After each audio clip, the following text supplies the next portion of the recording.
말씀을 보겠습니다. 마태복음 5장 1절부터 7절까지 보겠습니다.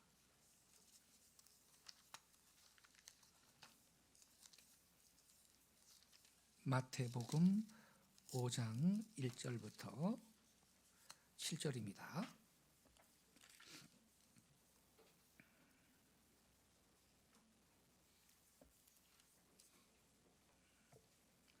저와 함께 한 절씩 교독하시겠습니다. 제가 먼저 1절을 읽겠습니다. 예수께서 무리를 보시고 산에 올라가 앉으시니 제자들이 나아온지라. 심령이 가난한 자는 복이 있나니 천국이 그들의 것이며,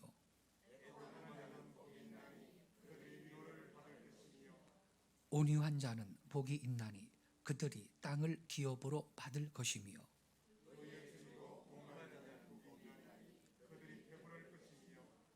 7절은 같이 읽겠습니다. 긍휼히 여기는 자는 복이 있나니 그들이 긍휼히 여김을 받을 것이며. 아멘. 오늘 아침 함께 읽은 이 본문 말씀을 중심으로 긍휼히 여기는 자의 복, 이와 같은 제목 아래 말씀을 드리겠습니다. 잘 아시겠지만 이 마태복음 5장부터 7장까지는 산상수훈이라고 합니다. 산상보훈이라고도 하고요. 우리 예수님께서 갈릴리의 한 작은 산 위에서 하신 말씀이기 때문에 산상수훈, 산상보훈 이렇게 말씀을 하고 있습니다. 그리고 특별히 여기 5장에 보면 팔복의 말씀이 나옵니다. 팔복. 이 팔복 말씀은요, 산상수훈 전체의 서론이고 핵심적인 교훈이고요, 천국 백성의 헌장, 이러한 별명이 붙어 있는 겁니다. 그렇게 이 팔복 말씀이 적어도 하나님의 백성들이라면 깊이 깨닫고 삶에 적용하고 실천해야 될 그런 말씀이라는 것입니다. 오늘 아침에는 특별히 팔복 말씀 가운데 5번째 복, 그게 뭡니까? 긍휼히 여기는 자는 복이 있나니 그들이 긍휼히 여김을 받을 것이며, 이 5번째 복에 대해서 말씀을 드리도록 하겠습니다. 이 긍휼이라는 것은 뭡니까? 남에게 사랑을 베풀고, 남에게 자비를 베풀고, 친절을 베풀고, 무엇인가 타인을 위하여서 선하고 좋은 일을 하는 행동을 말하는 것입니다. 여러분, 이 세상에는 헐벗고 굶주리는 가난한 사람, 또 질병으로 고생하는 사람, 장애로 인하여서 고생하는 사람, 여러 가지 이유로 멸시, 천대를 받는 사람들이 세상에는 많습니다. 또 여러 가지 이유로 박해를 받는 사람들도 세상에 많이 존재합니다. 이렇게 여러분, 세상에는요, 불쌍한 사람들이 참 많은데요, 이 불쌍한 사람들을 보고도 모른 척하거나 무관심하거나 가까이 하기도 싫어하고 멀리하는 사람들이 세상에는 많습니다. 그러나 그들을 긍휼히 여기고 연민의 정으로 그들을 바라보고 그들을 도와주고 그들을 케어하고 그들을 섬기는 그러한 사람은 아름다운 마음을 가진 사람인 것입니다. 하나님께서요, 우리 인간을 창조하실 때 새 천사와 상의한 다음에 창조했다는 그러한 이야기가 있습니다. 처음에 하나님께서 상의하신 천사는 정의의 천사와 상의를 했다는 겁니다. 정의의 천사. 이 정의의 천사한테 하나님이 물으시기를, 내가 사람을 짓고자 하는데 어떻게 생각하느냐? 이렇게 물었다는 거예요. 정의의 천사가 즉각 반대를 했답니다. 아유, 하나님 안 될 일입니다. 인간들은 반드시 정의를 버릴 겁니다. 그리고 불의를 좋아할 겁니다. 악에 빠지고 말 겁니다. 인간들한테 정의를 기대할 수 없습니다. 그러니 사람을 짓지 마세요. 인간을 지으면 정의가 없어질 겁니다. 이러면서 반대를 했대요. 정의의 천사가. 지 이름대로 반응을 한 거죠. 그래서 이번에는 하나님께서 율법의 천사한테 물어봤다네요. 사람을 내가 짓고자 하는데 네 생각은 어떠냐 물었더니요. 율법의 천사도 역시 반대를 했는데 아이고, 하나님 그거 안 될 일입니다. 인간들은 반드시 율법을 범할 겁니다. 율법을 모독하고 율법을 짓밟고 율법을 완전히 배척할 거니 거룩하신 하나님의 율법이 인간들 때문에 모독받습니다. 그러니 사람을 만들지 마세요. 또 그랬다는 겁니다. 그래서 마지막에 하나님께서 세 번째로 상의하신 천사는 긍휼의 천사였대요. 사람을 짓는 게 어떻겠느냐. 그랬더니 그 긍휼의 천사는요, 눈물을 흘리면서 이렇게 하소연을 했답니다. 물론 저도 사람을 만드시는 거, 그 사람들은 분명히 정의를 짓밟을 거고 율법을 범하게 될 줄로 알고 있습니다. 그러나 사람들이 정의를 짓밟을 때마다, 율법을 범할 때마다 주여, 제가 그들 곁에서 그들을 위해 눈물을 흘리면서 기도드리고 그들을 정성껏 바른 길로 가도록 돕고 구원하겠습니다. 제가 그렇게 책임을 질 테니 하나님이여 사람을 지으시옵소서. 그랬다는 거예요. 그래서 하나님께서 그 긍휼의 천사의 말에 그만 감동을 하셔가지고 정의의 천사나 율법의 이 천사의 말을 듣지 않고 사람을 지어내셨다는 유대인의 전설이 남아 있습니다. 물론 이 말은 성경에 근거가 있는 정확한 말은 아니고 유대인들한테 전승되는 이야기인데 핵심 내용이 뭐냐? 긍휼이 사람 창조의 근본이었다는 말이죠. 인간이 긍휼 때문에 태어난 거고 긍휼 때문에 살고 있는 것이고 또 우리가 그 하나님의 긍휼 때문에 구원받고 있다, 이 사실을 강조하고 있는 이야기죠. 그렇습니다, 여러분. 우리는 주님의 긍휼이 없이 두 발로 설 수가 없는 존재들이고 주 앞에 우린 나갈 수 없는 죄인들 아닙니까, 여러분? 우리는 긍휼이 없이는 도저히 살 수 없는 존재들인 것입니다. 그러한 의미에서 이 복음은 긍휼의 세계라고 말할 수가 있겠습니다. 우리는 긍휼의 도를 믿고 있는 거고 긍휼의 신앙을 갖고 있습니다. 예. 그렇기 때문에 우리 믿는 자들 역시 긍휼히 행하는 것이 마땅하다라는 것입니다. 예수를 믿는 그리스도인들은 누구든지 긍휼히 여기는 마음을 가져야 할 것입니다. 그 이유가 뭐냐? 첫째, 긍휼히 여기는 마음은 하나님의 마음이기 때문입니다. 그래서 저와 여러분이 타인을 긍휼히 여긴다 이랬을 때 그게 바로 신의 성품에 참여하는 것이 되는 것입니다. 성경에 나오죠. 신의 성품에 참여하게 한다고? 뭐 랄라쌀라 그러고 그래서 뭐 능력 행하고, 그건 두 번째 문제인 것입니다. 성품이라 그랬잖아요. 신의 능력이 아니고 신의 성품. 하나님이 긍휼에 풍성하신 하나님이시기 때문에 우리 주의 백성들이 타인을 긍휼히 여기며 살 때 그 사람은 신의 성품에 참여한 사람이 되는 것입니다. 긍휼히 여기는 마음은 하나님 아버지의 마음입니다. 성경을 보면요, 하나님은 긍휼이 풍성하신 하나님이시라는 사실을 알 수가 있습니다. 신앙생활을 할수록, 하나님을 알게 될수록 하나님은 참으로 긍휼이 너무너무 풍성하신 하나님이시다, 이 사실을 깨닫게 되는 것입니다. 구약성경 예레미야 애가 3장 22절 23절에 보면 이런 말씀이 있어요. 여호와의 인자와 국률이 무궁하심으로 우리가 진멸되지 아니함이니이다. 이것들이 아침마다 새로우니 주의 성실하심이 크시 도소이다. 이렇게 기록되어 있습니다. 여호와의 인자와 국률이 무궁하시다고 고백하고 있습니다. 근데 그 무궁하신 인자와 국률, 이게 아침마다 하나님은 새롭답니다. 얼마나 감사해요. 이스라엘 백성들이 죄 때문에 망하는 걸 보고요, 예레미야는 별명이 눈물의 선지자 아닙니까?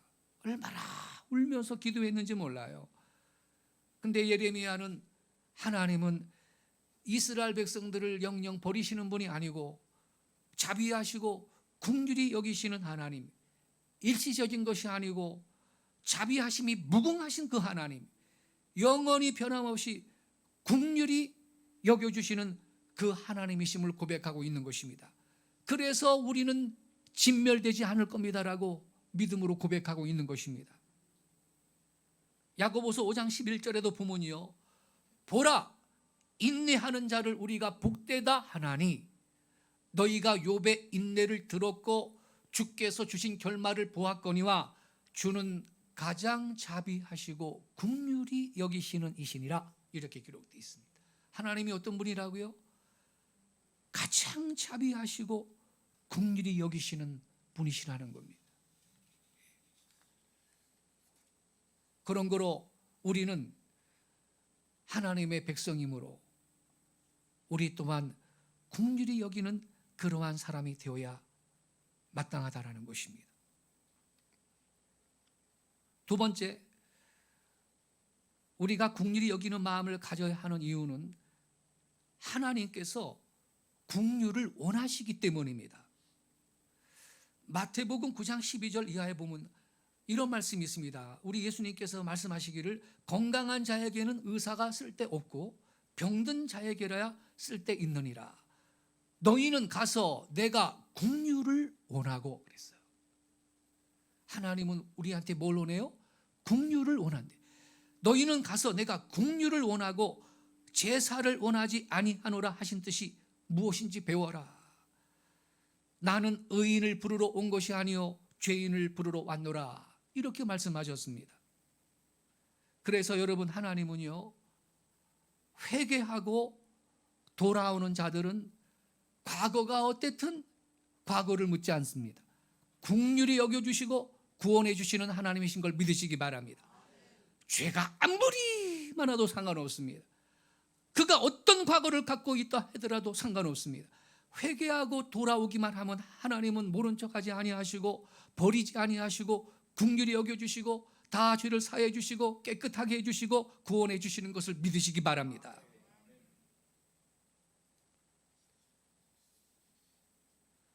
그래서 하나님은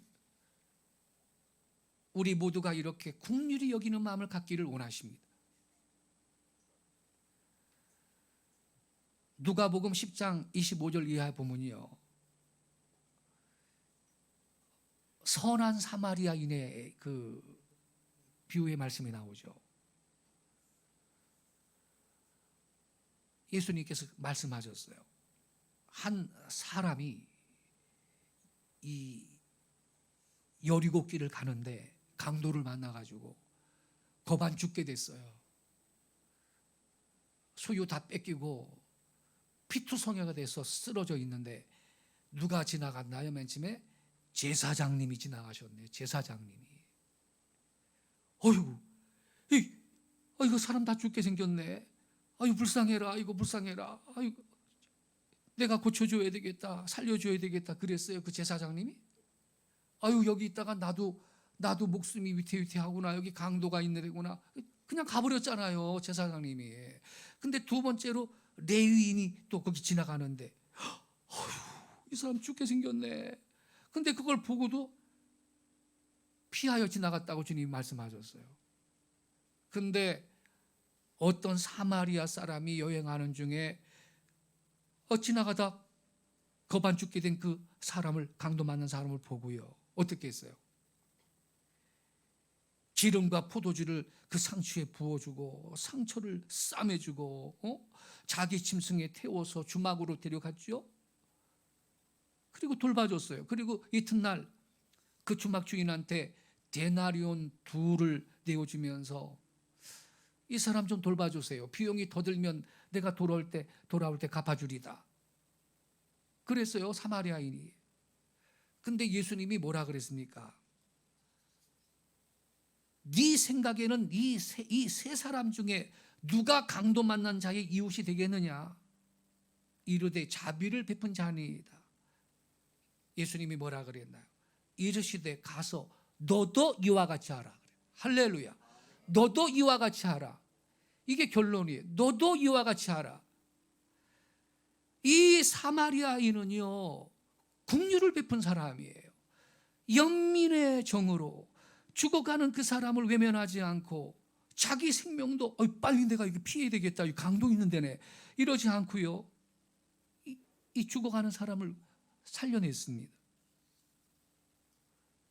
하나님은요, 저와 여러분이 죽어가는 사람, 불쌍한 사람을 외면하는 자가 아니라 이 선한 사마리아인처럼 불쌍히 여기고 돌봐주는 긍휼의 사람이 되기를 원하시는 걸 믿으시기 바랍니다. 그래서요, 우리 교회는요, 여기 지금 건축하기 전에 그 상가 건물에 있을 때 이 양쪽 벽에다가요, 글자 두 가지를 써붙여 놨거든요. 한쪽에는 Passion for Christ, 패션, 열정이라는 뜻이 열정. Passion for Christ, 그리스도를 위한 열정. 여기 한쪽에 붙여놨어요. 이쪽에는 Compassion for people. Compassion은 연민이죠. 사람을 위한 연민.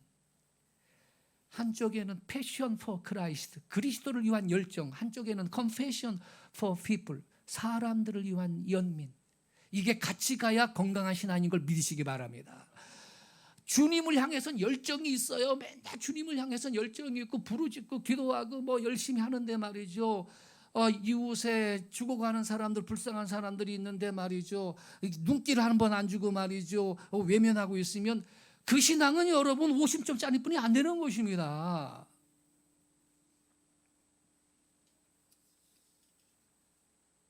그래서 하나님은 우리가 긍휼히 여기는 자가 되기를 원하시는 것입니다. 디도서 3장 5절에 보면요, 우리를 구원하시되 우리가 행한 바 의로운 행위로 말미암지 아니하고 오직 그의 긍휼하심을 따라 중생의 시승과 성령의 새롭게 하심으로 하셨나니, 이렇게 기록되어 있습니다. 저와 여러분이 어떻게 구원을 받았나요? 의로운 행위 때문인가요? 아니죠. 하나님이 우리를 긍휼히 여겨주심으로 말미암아 우리는 거듭나는 구원의 은혜를 받았고 성령으로 말미암아 새 사람이 된 것입니다. 넷째, 왜 우리가 긍휼히 여기는 사람이 되어야 되느냐?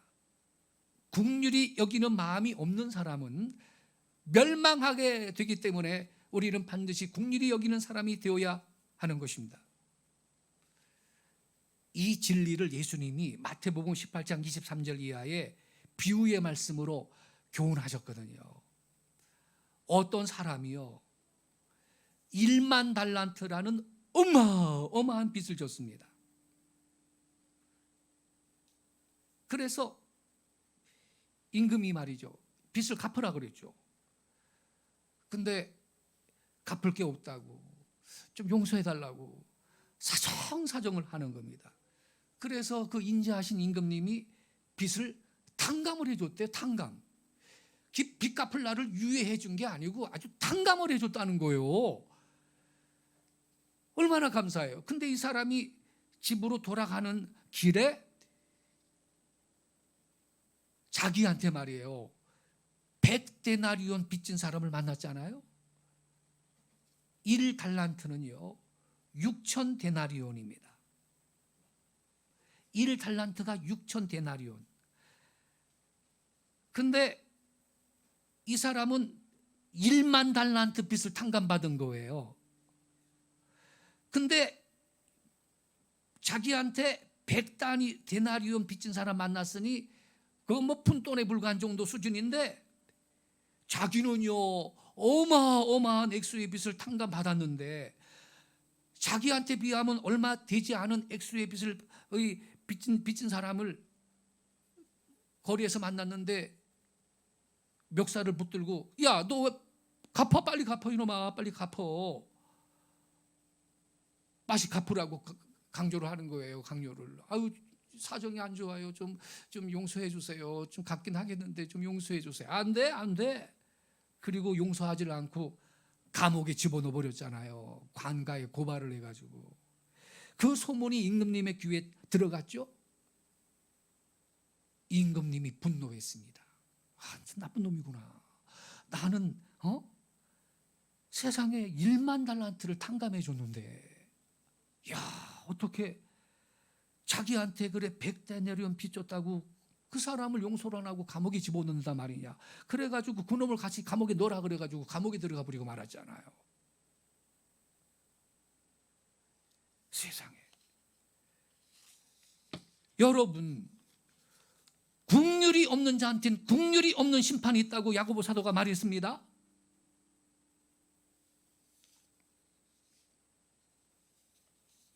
유다서 1장 20절 22절에 보면요 사랑하는 자들아 너희는 너희의 지극히 거룩한 믿음 위에 자신을 세우고 성령으로 기도하며 하나님의 사랑 안에서 자신을 지키며 영생에 이르도록 우리 주 예수 그리스도의 국률을 기다려라. 저와 여러분이 아무리 예수님을 잘 믿고 말씀대로 사는 것 같아도요 하나님 앞에 섰을 때는요 나도 모르는 죄가 얼마나 많은지 모릅니다. 그런 거로 우리는요 국률을 기다릴 수밖에 없는 것입니다. 국률을 기다리라 그랬어요. 우리의 의라는 것은 하나님 앞에는 때 묻은 의복에 불과하다고 선지자 이사야가 기록했어요. 우리의 의라는 것은 내놓을 게 아무것도 없는 거예요. 그런 거로 주님이 오실 때 우리는 그리스도의 국률을 기다려야 하는 것입니다. 주님이 국률이 여겨주심으로 우리가 구원을 받는 것입니다. 그런 거로 우리 또한 타인을 긍휼히 여길 수 있는 사람이 되기 바랍니다.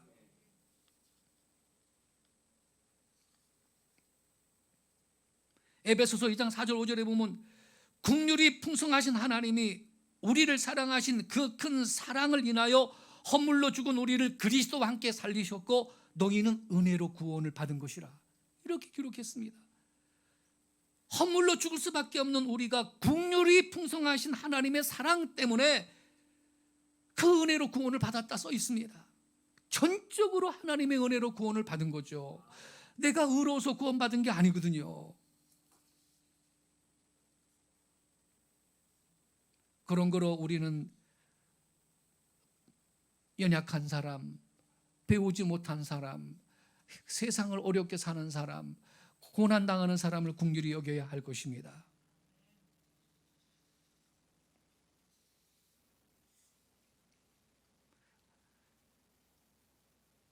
우리가 하나님 앞에 용서받은 죄가 얼마나 큰가요?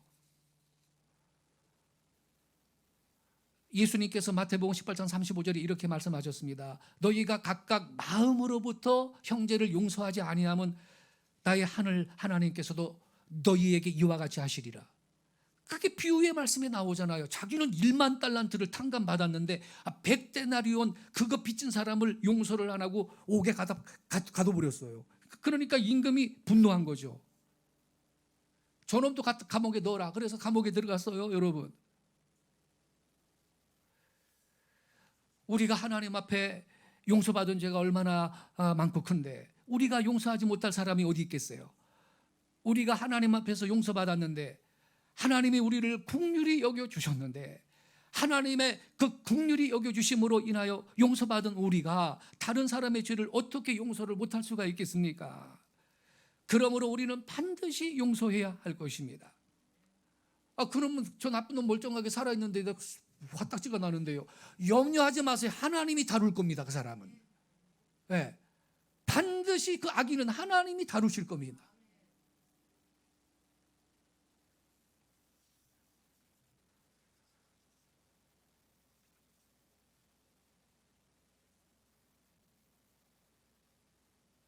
우리가 긍휼히 여기지 않으면 하나님도 우리를 긍휼히 여기지 않는다고 말씀하신 것입니다. 조금 아까 마태복음 18장에 나오는 그 예수님의 유명한 비유의 말씀, 1만 달란트 비유의 말씀 제가 간단히 설명을 했는데, 그 1만 달란트 빚진 사람은 그냥 평민이 아니고 아마도 왕의 신하였을 것이다. 이게 성경학자들의 해석입니다. 그 왕의 신하였을 것이다. 이 1만 달란트가 어마어마한 액수인데, 어떤 사람이요 일생을 통해서 아무리 돈을 열심히 벌어도 그 많은 돈을 벌 수 없는 정도의 돈이랍니다. 뿐만 아니라 어떤 사람이 일생을 통해 돈을 펑펑 막 물쓰듯이 돈을 낭비한다 해도 다 쓰기가 어려울 정도의 많은 돈이 1만 달란트라고 합니다. 성경학자들이요. 그래서 어떤 성경 주석가들이 말하기를 아마도 이 사람은 나라의 국고를 맡은 재무장관 같은 사람일 거다. 이렇게 해석을 하는 겁니다. 그게 왕의 신하라는 거예요. 신하. 근데 이 사람이 나라의 국고를 축내지 않고서야 그 많은 돈을 축낼 수가 없다는 거예요. 그런 거대한 빚을 졌는데 몇 번 죽었다 깨어난다 해도 그 빚을 갚아내지 못합니다. 사람 하나의 몸값이요 불과 은 30세겔인데 어림도 없는 얘기죠. 어림도. 도저히 몇 백 번을 태어나도 갚을 수 없는 그런 큰 빚인데, 그러니 그냥 무조건 용서해 주세요, 이런 말뿐이 할 수가 없는 거예요. 그냥 용서해 주세요. 근데 왕이 가만히 보니까 뭐 받아낼 가망도 없는 거거든. 예? 도저히 없어요. 그래서 왕이 탕감을 해준 겁니다. 아예 무조건 용서해 주겠다 하면서 탕감해 줬어요. 얼마나 기쁘고 얼마나 좋습니까, 여러분? 이렇게 기쁘고 좋아서 집에 돌아가는데 도중에 세상에 자기한테 100데나리온 빚진 자 하나를 만나가지고 멱살을 흔들면서 이놈아 돈 갚아, 이놈아 돈 내놔, 이렇게 윽박을 질렀다는 거죠. 갚겠다고 하는데도 용납지를 않고 멱살을 잡고 옥에 가둬버렸어요. 한 데나리온은 하루 인부의 삭시입니다. 한 데나리온이. 그러니까 쉽게 생각하면 일당이 요새 뭐 10만 원이라고 칩시다. 간단하게. 요새 20만 원도 있지만 한 데나리온은 하루 인부의 삭시였어요. 그러니까 100데나리온은요 장정이 석 달 열흘 정도 일해서 벌 수 있는 돈이거든요. 그런데 그 돈을 안 갚았다고, 못 갚았다고 옥에 가둬버렸네, 이 사람이. 이 사실을 제3자가 왕 앞에 가서 고했지요. 왕이 그 말을 듣고, 야, 내가 그 자를 1만 달란트를 용서해 줬는데 100데나리온밖에 안 되는 돈을 갖고 용서를 못해? 그 사람을 옥에 가뒀다고? 왕이 진노했습니다. 근데 왕이 진노한 게 여러분 그 깊은 뜻을 알아야 돼요. 그냥 돈 문제가 아니에요. 이게 그냥 돈 문제가 아니고요. 왕이 진짜로 괘씸하게 여긴 건요, 자기가 1만 달란트 용서해 준 그 사실에 대한 감격이 그 사람한테 없었다라는 사실을 확인했기 때문입니다. 그러한 감격이 있었더라면 어떻게 그런 짓을 감히 할 수 있었겠어요, 여러분? 너무나 좋고 너무나 고맙고 너무나 감사하다는 그 마음이 있었더라면 어떻게 그런 행동을 할 수가 있었을까요, 여러분? 그래서 왕이 저건 인간이 아니네, 저거는 반드시 벌을 받아야 된다. 그리고 야, 그놈도 옥에 가둬라 그랬습니다. 다시 말해서 이 1만 달란트 탕감받은 이 사람의 그 행동은요 왕에 대한 반역인 것입니다. 아주 배은망덕이죠. 그래서 왕이 진노해서 도로 불러가지고 내가 너 앞에 너 용서한 건 나 취소한다. 취소. 그리고 옥에 가두고 다 갚아내라 그랬습니다.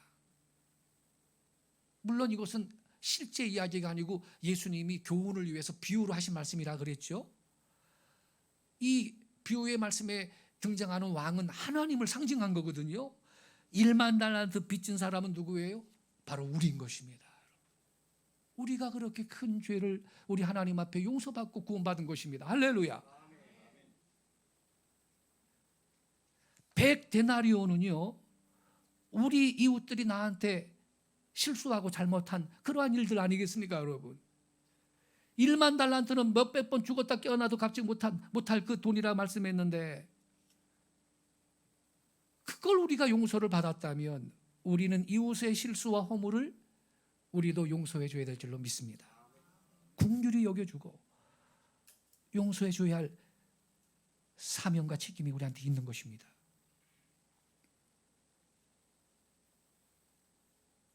이렇게 우리가 남을 긍휼히 여기는 건요, 1만 달란트 용서를 받은 그 사람처럼 우리가 먼저 하나님께로부터 긍휼의 은혜를 받았기 때문입니다. 하나님의 긍휼을 받았어요. 그래서 우리가 남을 사랑해야 하는 것입니다. 마치 태양은 발광체로서 빛을 발하고 다른 태양의 빛을 받아서 반사하는 것과 같은 그러한 이치인 것입니다. 예수 그리스도는 세상의 빛입니다. 우리도 세상의 빛이라 그랬습니다. 예수님의 빛을 우리가 늘 힘있고 살기 때문인 것입니다. 그래서 아까 말씀드렸듯이 야고보서 2장 13절에 이렇게 써 있어요. 긍휼을 행하지 아니하는 자에게는 긍휼 없는 심판이 있으리라. 긍휼은 심판을 이기고 자랑하느니라. 이렇게 말씀하고 있습니다.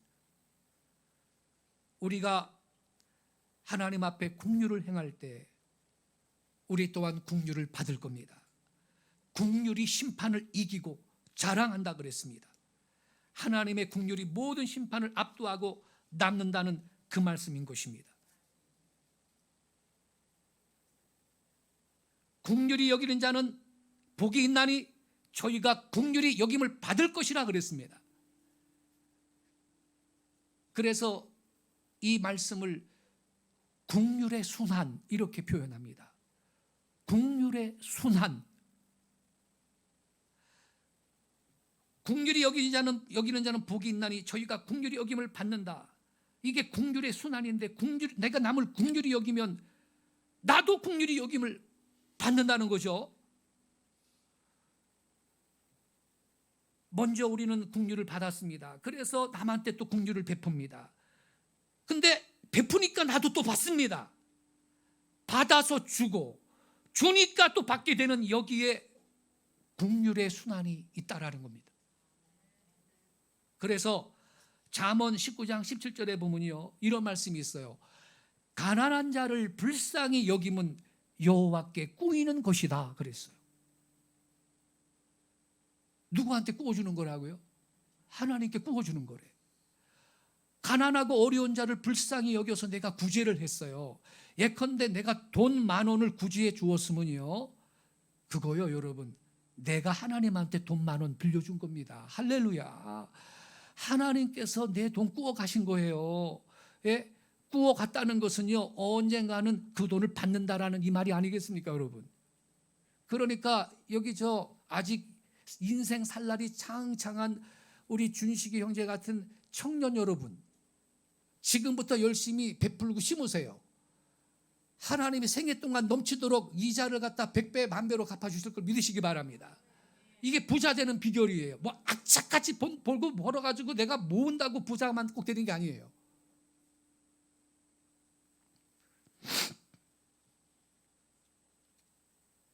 내가 타인에게 긍휼을 베풀어 주면 하나님께로부터 그것을 받아낸다는 이야기예요. 그래서 긍휼히 여기는 사람은 다시 주님 앞에 긍휼을 받는 것입니다.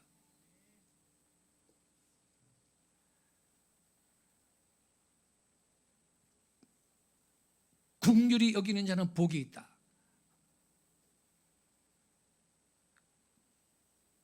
긍휼히 여기는 마음을 갖고 긍휼히 여기며 사는 이 복 있는 성도들이 꼭 되시기를 바랍니다. 근데 여러분, 우리의 이 국률이라는 건요, 이 범위가 말이죠, 이 범위가 어느 정도냐, 심지어 동물한테까지 갑니다. 동물한테까지 가야 됩니다. 잠언 12장 10절 자막 좀 올려주세요. 잠언 12장 10절. 자, 잠언 12장 10절 우리 같이 읽겠습니다. 시작.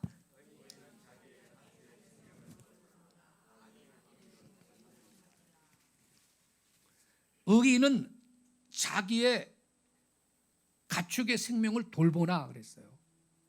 악인의 국률은 잔인이니라 그랬어요. 이게요, 여러분, 공동번역 성경이 있거든요. 제가 읽어드릴게요. 한번 들어보세요. 공동번역 성경은 이렇게 번역했어요.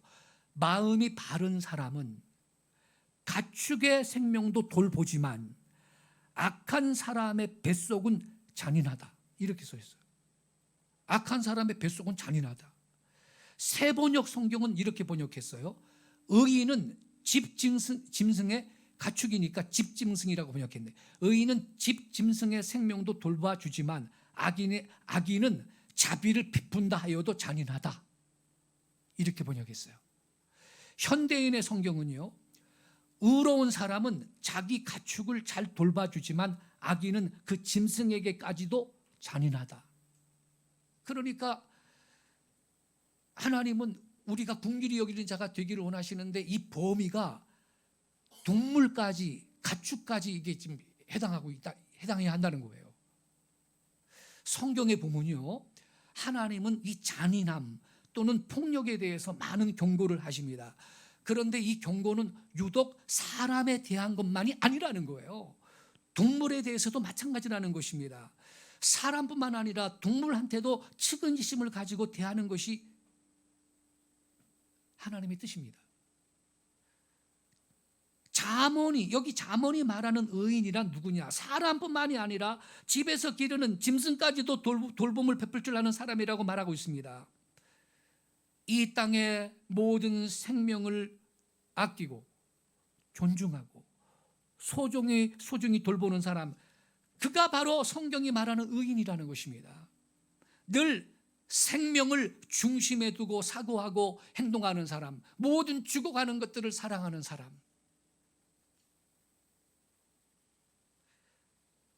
그렇다면 왜 의인은 하나님뿐만 아니라 이 땅의 모든 생명들까지 존중하고 경외하며 살아야 되겠습니까? 그거 다 하나님께서 창조하신 것이기 때문입니다. 하나님이 여러분 모든 동물들도 창조하고 뭐라고 말씀하셨나요? 보시기에 좋았더라. 할렐루야. 하나님이 보시기 좋았더라 그랬습니다. 모든 생명들 속에도 하나님의 숨결이 머물고 있는 것입니다. 그리고 생명의 주인이 하나님이십니다. 그런 거로 우리가 하나님을 생명의 주인으로 고백한다면 온 세상에 있는 무생명들을 함부로 대할 수가 없는 것입니다. 근데 여러분, 지금 우리의 모습을 보세요. 생명에 대한 존중감이 있습니까? 어떤 인간은요, 고속도로를 달리는데 말이죠, 트렁크 뒤쪽에다가 줄로 개를 매달아 가지고서는 달리는 놈이 있는 거 보셨죠? 이야, 아무리 동물이라도 그렇게 동물을 학대해서 되겠습니까? 뉴스 보니까 어떤 고양이는요, 활을 쐈는데 활이 관통을 해가지고 뚫고 나갔는데 그러고 지나다니는 거예요, 고양이가. 아니, 왜 그래야 되는데요? 이러니 어린아이들이 말이죠, 생명에 대한 존중감이 없으니까 초등학교 3학년짜리들이 삐약삐약 하는 병아리를 사가지고 말이죠, 아파트 20층에서 밑에서 던져버려. 나를 날겠다고 나나 보겠대. 어떻게 그렇게 날겠어요? 죽지. 생명에 대한 폭력이 오늘날은 일상화되었습니다. 여러분, 기독교가 한국에 들어오지 않았던 시대, 하나님의 지혜가 가려졌던 미신의 시대에도요, 옛사람들은요, 수령이 오래된 나무 한 그릇을 벨 때 그냥 그걸 잘라내는 법이 없었다 그래요. 소 한 마리를 도축해서 죽일 때도 그냥 죽이는 법이 없었답니다. 죄스러워했고 두려워했답니다. 하지만 지금은요, 크리스천이라고 부르는 우리들까지도 모든 생명이 살고자 하는 본능을 가진 존재임을 망각하며 살고 있습니다. 그러니 자비를 말하면서도 그 결과는 항상 잔인할 수밖에 없는 것입니다. 지금 저기요, 자막이 내가 올리라고 그러면 그건 없애지 마세요. 예, 올려놓고 있어야 돼요. 왜 없애요? 없애지 마세요. 여기 보면요, 하반절에 보면 악인의 국률은 잔인이니라 이랬어요. 하반절에 이게 무슨 뜻이냐? 악인은 자비를 베푼다고 해도 잔인하다, 이런 의미예요. 왜 그럴까요? 그 마음속, 그 중심에 생명을 아끼고 소중히 돌보는 생명에 대한 경외감이 없기 때문인 것입니다.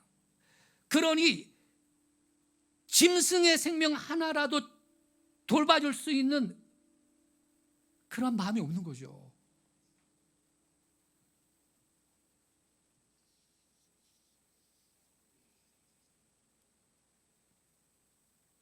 뭐 우리나라가 가난해가지고 옛날에 먹을 거 없으니까 보신탕을 먹었죠. 그 관습이 지금도 유지는 되는데, 근데 어떤 사람들은요, 시골에 뚝으로 개를 끌고 가가지고서는요, 진짜 그야말로 개 패듯이 개를 팬다고 몽둥이로 살아있는 개를 두들겨 패는데 그거 왜 그래요?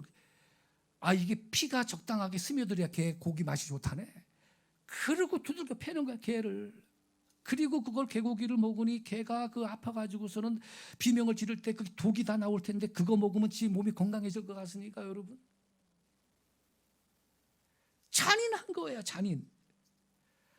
아, 그래가지고요, 여기 우리 교회 컨테이너 박스 밑에 고양이 가족이 세상에 5마리가 살아. 아유, 세상에 많이 커가지고 이제 어느 놈이 새끼인지 모르겠는데 말이죠. 어미가 말이죠, 새끼 4마리를 낳았어요. 4마리를 낳아가지고서는 그 아지트를 갖다 여기 아이들 놀이방 컨테이너 밑에다가 그 아지트를 지금 사먹고서는 거기서 살아요. 그걸 어떻게 내쫓겠어요? 그 새끼 키우는데 그거를 먹을 거 못 갖다 줄 망정. 평상시에 아무도 없으니까 아주 지들 놀이터에 온 마당이, 예배당 마당이 옆에 바다고요. 아주 쟤네들한테는 여기가 아주 낙원이에요, 언제 보니까. 예. 그래서 제가 그랬어요. 여기 저기 생쥐들이 가끔 다니는데 다 잡아 없애라 그랬어요. 생쥐들. 예. 여러분, 저는요 개를 너무너무 좋아해요. 개를. 근데 개를 못 키워요. 왜냐하면 헤어질 때 가슴 아파가지고. 그것 때문에 못 키우는 거예요.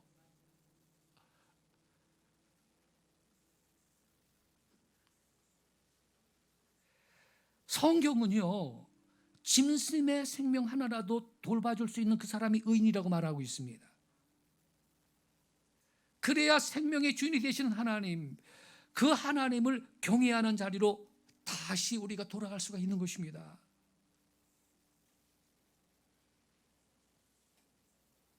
의인은 가축의 생명, 동물의 생명도 돌아본다. 그러나 악인은 최대한의 친절을 그가 베푼다 해도 그건 잔인일 뿐이다. 동물 학대가 빈발하는 요즘 세상에 뉴스 들으셨죠? 여름 휴가철만 지나면 어떤 사건이 생겨요? 아니, 반려견을 데리고 갔다가 휴가지에다가 버리고 그냥 오는 거예요, 다. 그러면 그 개는 얼마나 황당합니까? 그거 갑자기 주인이 없어졌는데. 그 애초에 왜 키워? 저처럼 안 키워야 돼, 그러니까. 아이고 세상에. 그러니까 말이죠, 바닷가 해안가 놀러가고 산골짜기 놀러가는데 놀러갈 때 집에 개 혼자 놔두면 개가 뭐 먹여줄 사람이 없으니까 데리고 가. 그리고 올 때는 버려두고 온다는 거예요, 세상. 우리는요 이렇게 살아서는 안 되는 것입니다. 이 생명에 대한 경외까지는 아니더라도 생명 존중, 인정, 보호만이라도 제대로 이루어지기를 바랍니다. 왜 그렇게 살아야 됩니까? 긍휼히 여기는 사람은 그 자신도 긍휼히 여김을 받는다는 걸 믿으시기 바랍니다. 내가 상대방의 실수를 너그럽게 받아 넘기면 언젠가 내가 실수할 때 상대방도 나의 실수를 눈감아 줄 것입니다. 그런 점에서 긍휼을 베푸는 것은 나를 위해서 긍휼을 저축해 두는 것과 같은 것입니다. 일제시대 때 있죠. 저 전라도 목포에 윤치호라는 사람이 있었는데, 그는 기독교의 전도사로 공생원이라는 시설을 만들어 가지고 불황아, 거지, 고아들을 돌봐줬습니다. 일제시대 마렵에요. 그래서 사람들이 이 사람을 뭐라고 불렀냐면 거지대장이라고 불렀어요. 거지대장, 전도사님인데. 그런데 해방된 다음에 몇 년 안 돼가지고 6.25 사변이 터졌잖아요. 인민군들이 목포까지 들이닥쳤는데 이제 인민재판을 이제 시행을 해가지고 막 쏴 죽이는데 말이에요. 윤치호 선생도 이때 반동으로 낙인 찍혀가지고 인민재판을 받게 됐습니다. 공산군 치하 때는 완장찬 사람들이 갑자기 아주 권력 잡은 거죠. 긴두키 머슴살이 하던 이런 사람들이요. 그런데 수십 년 동안 이 윤치호 선생의 선행을 알고 있던 마을 사람들이 나선 겁니다. 저 사람 죽이면 안 됩니다. 저 사람은 가난한 사람의 친구였습니다. 저 사람 죽이지 마세요. 마을 사람들이 전부 나와서 변호를 하는 것입니다. 이 사람이 평소에 긍휼을 베풀었더니 그가 위급한 상황에 처하게 되자 그 자신도 긍휼히 여김을 받게 됐던 것입니다. 성도 여러분, 이렇게 우리가 긍휼히 여기는 사람이 될 때 우리 또한 긍휼히 여김을 받는 걸 믿으시기 바랍니다.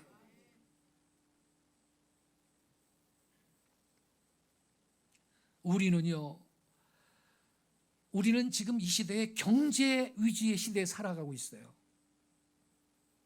그러나 경제를 최우선시하는 사회는 살벌한 경쟁이 필연적입니다. 그래서 사람들은 저마다 이 경쟁으로 인한 이 스트레스, 강박관념으로 인해서 마음에 여유가 없습니다. 다른 사람을 이 옷을 돌아볼 겨를이 없이 바쁘게 지금 뛰어가고 있습니다. 그리고 긍휼히 여기는 마음으로 사람들을 대해서는 경쟁에서 이길 수 없다라는 그런 생각까지 있습니다. 그러나 여러분, 하나님의 방법은 그렇지 않습니다. 진정한 성공자는 경쟁에서 이기는 자가 아니라 긍휼히 여기는 자인 걸 믿으시기 바랍니다. 왜 그렇습니까? 하나님께서 그 사람한테 긍휼을 베푸셔서 그의 범사에 더 큰 복을 주시기 때문입니다. 할렐루야. 갚아주십니다. 그래서 여러분, 우리 그리스도인들은 경제만 잘 되면 그만이다, 이 생각을 버려야 됩니다. 경제보다 더 중요한 것이 긍휼인 걸 믿으시기 바랍니다. 그래서 우리는 물질적인 성공만 추구하느라 영혼을 황폐하게 방치해서는 안 될 것입니다. 이걸 예방하기 위해서라도 우리는 돈 벌면서 베풀며 살아야 되는 것입니다. 내 주머니에 있는 걸 나눠주며 살아야 되는 것입니다.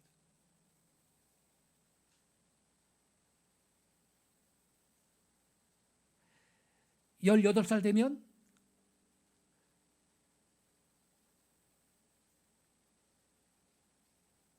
고아원에 있는 아이들은 퇴소를 해야 된다 그럽니다. 몇 달 전에 뉴스 보니까 지방의 한 대학에 기숙사에 있던 1학년 학생이 자살을 했습니다. 외로웠기 때문에. 어떻게 살지 힘들어서.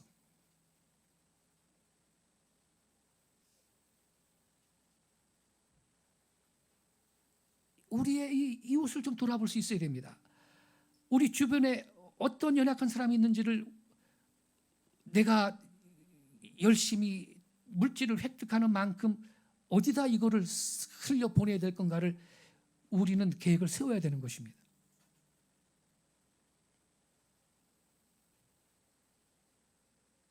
그리스도인들은 경제적인 성공도 성경적 방법으로 달성할 수 있기를 바랍니다.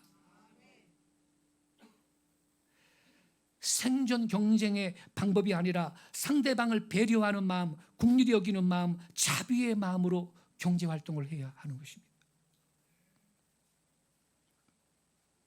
가정에서도 서로 긍휼히 여기시기 바랍니다.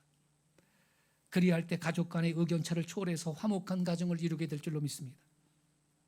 긍휼히 여기는 마음은 인생들을 향하신 하나님 마음입니다. 아무쪼록 하나님의 마음을 닮아 긍휼히 여기는 자들이 되심으로 하나님과 사람들로부터 다시 긍휼히 여김을 받는 복된 성도들이 다 되시기를 주 예수님의 이름으로 축원합니다. 기도하겠습니다.